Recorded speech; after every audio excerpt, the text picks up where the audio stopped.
Hello everyone, I'm Francisca Talia from China Studies Program, Faculty of Humanities, University of Indonesia.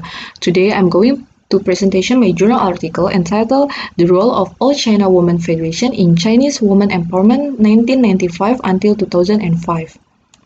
I started from Chinese women in the feudal era where all their behavior was regulated in traditional Chinese cultural concept. Although the concept doesn't intend to limit a woman, but because of the hierarchical relationship, the position of women in society is limited. The Chinese women movement in the Xinhai Revolution era, where Chinese women activists formed an association that defend women's rights in politics, namely the Shanghai Political Women's Participation. The association encouraged a universal suffrage movement. However, this movement failed and continued through the mass media.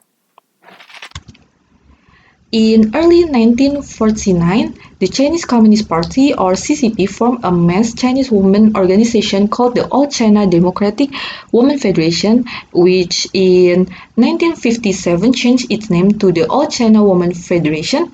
This federation is a representation of Chinese women and connects the government and the masses of Chinese women. The All China Women Federation or ACWF was appointed by the PRC government to organize the Fourth World Conference on Women in China 1995. This conference produced the Beijing Declaration and Platform for Action containing 12 areas for a global women empowerment strategy. So the PRC government decision to host the Fourth World Conference on Women influenced the Chinese women's movement and the All China Women Federation for Women Empowerment in China.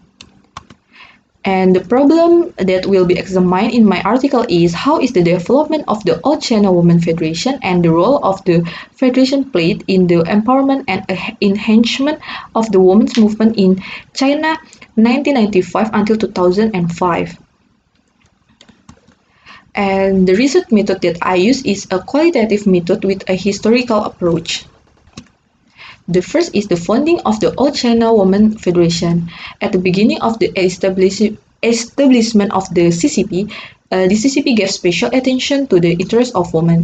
This was seen by the establishment of the CCP Women Department at the Second CCP Congress and the Women Movement Committee at the Fourth CCP Congress.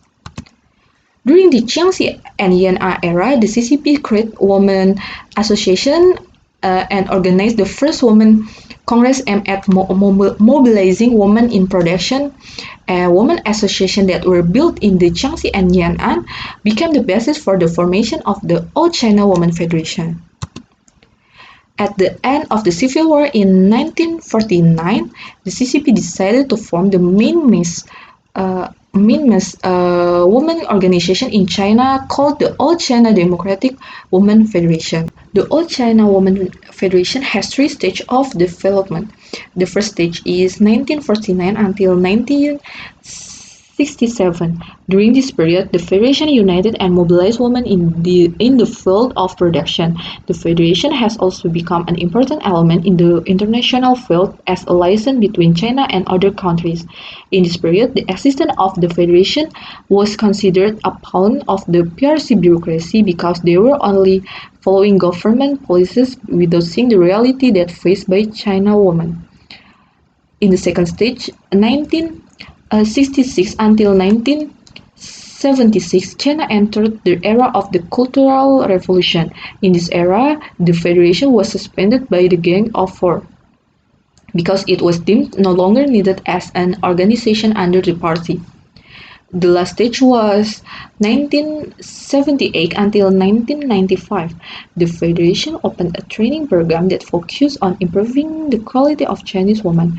During this period, the Federation was also encouraged by the government to establish an economic business so that the Federation could be financially independent.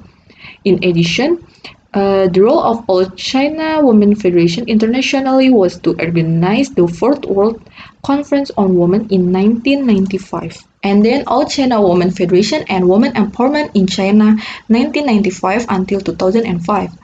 First is elimination violence violence against women.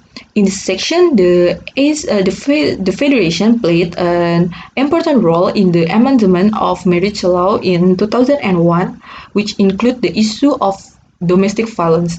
And the Federation also drafted anti-domestic violence regulation and established female victim complaint center in several regions of China, including Liaoning and Hebei province. In 1998, the Old China Women Federation collaborated with several independent Chinese women organizations to form a Stop Domestic Violence network. The federation also conducts campaigns against domestic violence. And the second is legal discrimination advocacy. In this section, the Federation established a system of cadres to serve as special jurors in courts. The Federation also awarded 10 female judges in 1999, and in 2002, the Federation in Anhui Province established a center for legal assistance for female victims. The third is reducing employment discrimination rates and poverty. The step taken by the Federation formulated a plan with the Ministry of Labor to assist female workers. And besides that, the Federation also runs projects to help Chinese women find jobs. And last, in 2003 until 2005, the Federation was able to collect 200 million renminbi in aid to help 600,000 women. And the fourth is mobilizing participation in politics. In this area, the All China Women Federation proposed to conduct training and selection of female cadres in the government work plans. However, the result of women political participation are still low, and because women in China do not get equal opportunity and are dominated by male leadership. And the last is self-improvement. The Federation has two main programs aimed to improve the quality of Chinese women. The first is Springboard program. This program has succeeded in helping girls to regain the opportunity to get an education. And the second program is Eliminate Women Illiteracy in China. The All China Women Federation cooperates with the State Education Commission to reduce the Chinese women illiteracy rates. The Federation also cooperates with the PRC government on women empowerment programs. The first is 1995 until 2007 Women Development Program, which contains the gender equality in the 6 fields. Second, the Amendment of Women's Rights and Interests in 2005, which emphasized cases of sexual violence. From the analysis that I have explained, there are several important points that I can conclude. First, women empowerment measures carried out by the All China Women Federation were able to improve the quality of Chinese women. And the second, the collaboration between Federation and independent women organization in China is able to handle women problems. The third is the step of empowering women could change the position of women in social culture in society. Fourth is the period was able to raise women awareness of the law, but political participation was still weak. And the last, the federation is not only a license for government policies, but also dares to take concrete for the welfare of women in China. That's all from me. Thank you so much for your attention. I hope my article have given a new insight about the All China Women Federation. I would like to apologize if there's mistakes. Thank you and have a nice day.